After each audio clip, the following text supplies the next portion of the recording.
Aujourd'hui, on va parler d'un autre roman très attendu de la rentrée littéraire. Il s'agit de L'hiver du mécontentement de Thomas B. Reverdy. Il prend pour toile de fond l'Angleterre de 1978-1979. Cet hiver a été le théâtre d'une longue série de grèves. Le gouvernement a été incapable de réagir face à ce mouvement de grève. D'où le nom L'hiver du mécontentement, nom donné par le journal Le Sun. Le personnage principal est une jeune fille appelée Candice. Elle va bientôt jouer Richard III dans une pièce montée par une troupe appelée les Shakespearettes.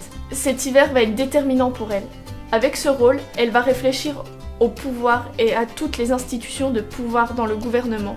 Elle va aussi rencontrer une certaine Margaret Thatcher, qui vient prendre des cours de diction dans son théâtre. Pendant cet hiver, elle rencontre aussi Jones, musicien passionné et grande victime de cette crise économique. Cet hiver, pour l'Angleterre, marque la fin d'un monde, mais aussi le début d'une ère nouvelle, inaugurée par Margaret Thatcher.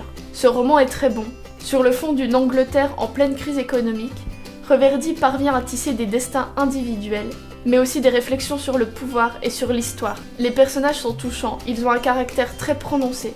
C'est absolument un des romans à lire pendant cette rentrée littéraire.